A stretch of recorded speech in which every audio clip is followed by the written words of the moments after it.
This sitting is resumed. Prior to the suspension, this Honourable Chamber was in Standing Finance Committee. To that we return.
The Standing Finance Committee resumes with Head 36, Ministry of Energy and Water Resources.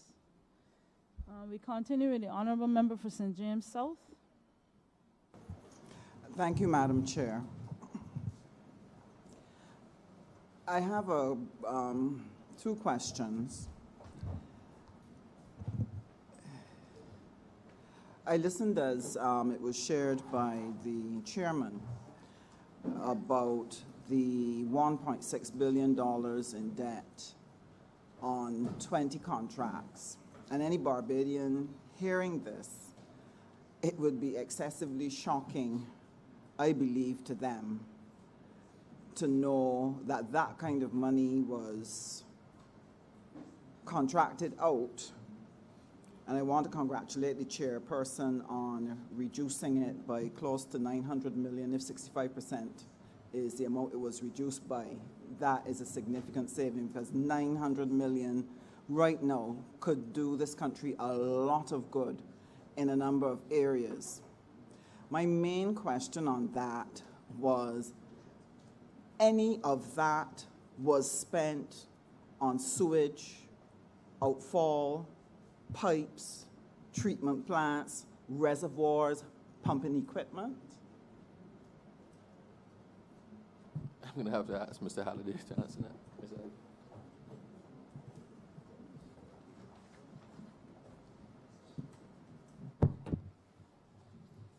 Good evening, Madam Chair.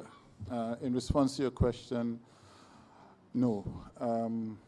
Those funds were spent on a variety of other projects, community tanks, building water tankers, and such like, but none of the examples you've mentioned so far, except for a commitment to a permanent desal plant.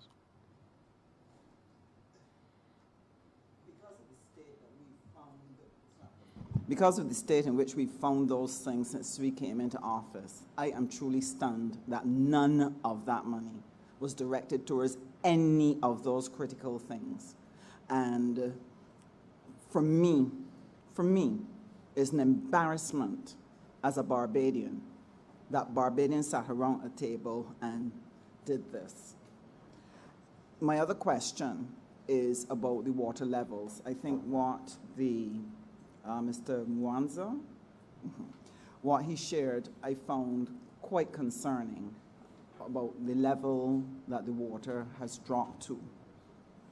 And I wanted to inquire about what is going to be done to help the ordinary Barbadian to understand what part they must play at this point, because if I listen correctly, we don't have any guarantee that you're going to have a return to stable water patterns that you can plan by. So I want to know what is going to be done to assist us as ordinary Barbadians to conserve water and play our part in helping to ease us through this particular period we are in. Apart from the water efficiency device programs that we were launching and a number of similar initiatives, on the educational side, certainly, from our marketing group or marketing department, we have some plans that we hope to roll out within a month or two, possibly a little later, but certainly over the next period of time. One of the things that we plan to do is to go into at least 50% of the primary schools. What we recognize is that we do need to start educating from the ground up. And while we'll be pushing the prohibition notice, and that should be made public from this weekend, and while we'll be looking to insist or push on Barbadians using water-saving devices, and generally to look at their own water security, we have realized that the area of education still seems to be lacking. And that's going to be a massive campaign that we're using. But as I said, we're going to start with the schools. Over the last year, and step up our PSAs as well, we estimate that by the end of this fiscal, for instance, we would have spent at least $700,000 in notices and PSAs, and notwithstanding the fact that we still get complaints that there's not enough information going out, there's not enough notification being placed out there. And we're looking at ways in which we can enhance this in terms of driving some of the traffic to our Facebook page, for argument's sake, or any of the other social media platforms we engage in, because through those platforms we can drive a certain agenda in terms of putting out information, in terms of sharing, for instance, what tariff rates are typically like in the region, in terms of sharing experiences on the sewage side, and particularly in terms of what's going on in the region from a water conservation standpoint, and from a drought mitigation standpoint. So these are the kind of initiatives we do have. We have a marketing and communications plan that we will follow through and roll out, and those are some of the elements so far. And one last question. One other thing I remember. Another thing that we are going to do very shortly is sometimes it's necessary to create a context for people to fully understand. You can say what it is that you want to say. You can say as often as you want to say, but sometimes other people need to see it in reality. So once we finish with the estimates, Dr. Mwanza is organizing a trip into the Bowmanston well, into the aquifer, and we're going to invite the heads of the media houses. We actually want the people in control of the media houses who are in the decision-making positions to come and see exactly where the water supply comes from, what it looks like, where it is supposed to be, where it actually is, so they have a better understanding, in the hopes that that will perhaps spark the largest educational outreach that is not necessary. It is grassroots, effectively, right? It is not necessarily pushed by the Barbados Water Authority, but by people sharing their experiences and who are in a position to share their experiences exhaustively. And once we can accommodate it, I'm going to invite my cabinet colleagues to come as well, because it would help you to go down 200, 300, 400 feet, 260 meters, 269 feet underground, and see exactly where our water comes from, see what it looks like down there, and get a full appreciation of the scale of what it is that we have to deal with. Some people have asked, why don't we dam the rivers or the streams? Why don't we dam streams in their areas? Because people see a stream that is running continuously out by them. It might be Joe's River, maybe whatever stream. But the reality is, if you see the volume of water that we're talking about, or you understand how much water is that we send down through the pipes each day, you would understand that the stream that you think is running continuously, even if we dammed it and try to harvest that water, it's a waste of time. It is not sufficient, a waste of time, and money is not sufficient to make a difference. So it is important that we convey the scale of the problem that we're dealing with, so that Barbadians can get a better grasp of what it is that the Water Authority is facing. And my last question is about, I don't remember hearing how desalination might play a part in helping us get enough water, because I think, as you rightly pointed out, most everything else that we might have to do without could be an inconvenience, but water is life. And I just want to know if desalination will play a part, or how are you going to help us Dr. get Bonson? water?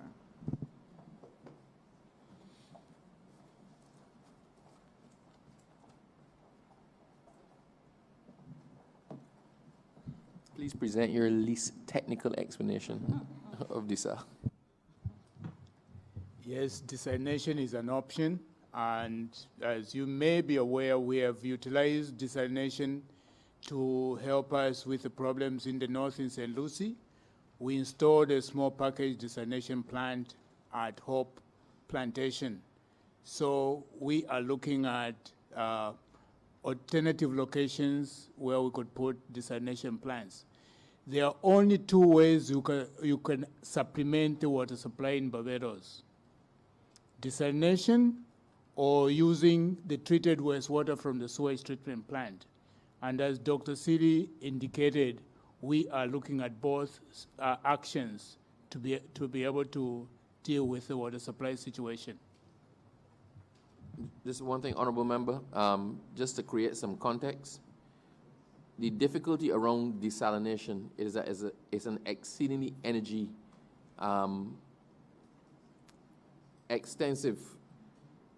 energy intensive process. So the cost of producing desal water, seawater desal, is probably 4 times the cost of producing normal water. So if we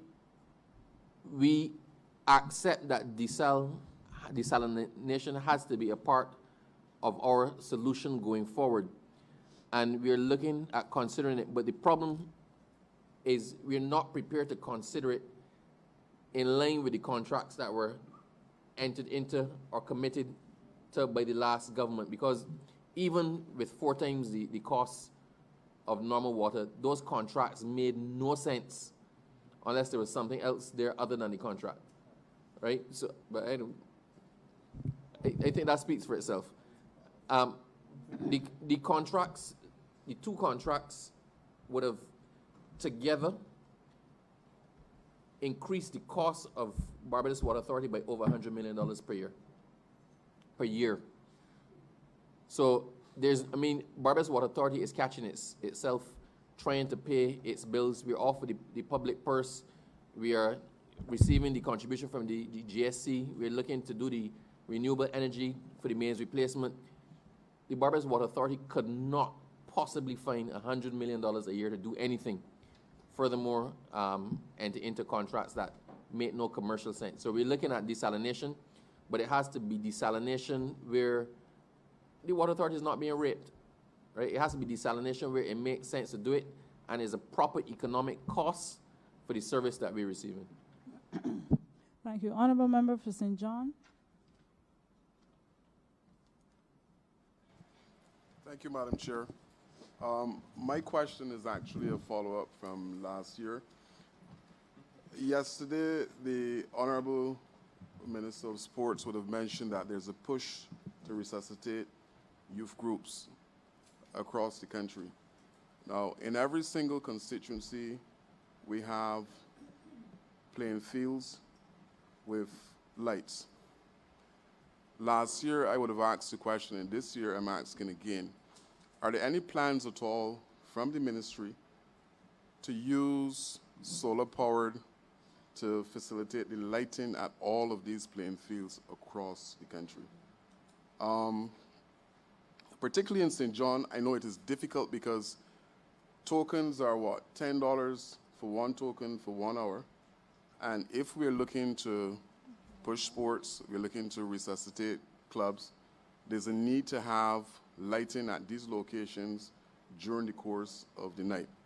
Last year, when I asked, I think the minister indicated that there was a pilot in his constituency. So I'm asking this year if plans are in train to do such across the country. The difficulty, Honourable Member, is we looked at trying to do that project, but most of the pavilions and the like that we looked at, the roofs could not take. They were infrastructurally not ready or unable to deal with the installation of solar PVs. So even in my own constituency, I was looking at the parish land pavilion. I would love to put solar panels on the parish land pavilion, but that would be the end of that roof.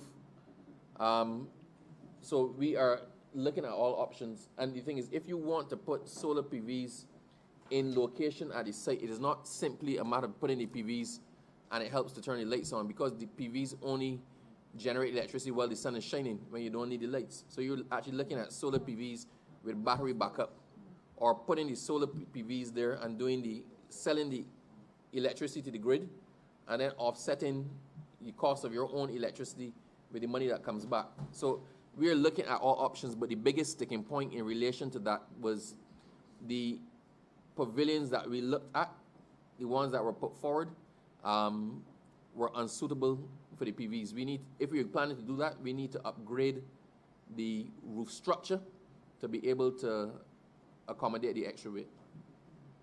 So, if you have, it is one of the things we're considering. So if you have a location in mind that an engineer can certify can deal with that, then we're quite happy to see how we can get some funding, co-funding with somebody and accommodate you in that respect. But the biggest problem has been the roof stock has been unable, for the most part, to accommodate it. That's why we actually couldn't put the solar panels one time on the QEH. There was a grand plan, and we had funds allocated and a project to put a serious installation on top of the QEH, but the QEH roof could not take it at that point in time. So I am more than happy to try to see what we can do, because we keep pushing forward for projects that are of public benefit. So if you can identify a location where it can work for you, then we are quite happy to see if we can source funding to do it. Thank you. Honourable Member for St. Joseph. Thank you very much, Madam Chair. I have a feeling that the Minister got a little uncomfortable when he saw me indicate he wanted to speak. A little? But of course, before I begin to excoriate him, Water Authority, and his team, well, I'm not going to do that. But first of all, let me thank the Minister for all of his hard work. There's an awful lot that goes on behind the scenes that certainly my constituents will not be aware of. They will not be aware of the hundreds, if not thousands, of phone calls, WhatsApp messages, some with more or less colorful language, depending on the level of frustration, all of which are directed at him to try to get a better deal for my constituents. I thank you and your team for your patience, and I thank you for all of your hard work so far. Of course, the human condition is such that no matter how much work you do, if the full benefit is not felt, then you may just as well have done nothing. And I represent a constituency that has been poorly served over the last few years by inability to have its garbage collected, inability to get buses to and from their homes, inability to be able to drive on proper roads, and inability to get water. I am aware that your authority has identified some solutions, and while I believe that Dr. Mansa may have touched them with a fairly glancing blow, I feel I must press for more details of the plan for water augmentation in St. Joseph. I must tell you, I'm not happy about the word augmentation. It makes it sound as though we have, and you just want to give us a little bit more. I can identify constituents immediately who have not had running water in their taps for 2 years. And I can identify individuals who have not had running water in theirs for many months. So the concept of augmentation is really not one that applies to them. What we want is what the rest of Barbados appears to have enjoyed from time immemorial, and that is a reliable supply of water. And with all that you have done, I regret to say that we have not reached that point yet. So Dr. Mansa, I'd be grateful if, for my own behalf, because I'd like an update, but also on the behalf of the constituents of St. Joseph and perhaps even St. Andrew, St. Thomas, St. John, St. Peter, and all those other hard-hit areas, if you would tell us on a step-by-step basis what are the specifics of the plan that the Water Authority is intending to roll out for our hard-hit constituents. And I must insist that, with the greatest of respect, that we get some specifics and some timelines that we could reasonably rely on. Thank you very much. Okay.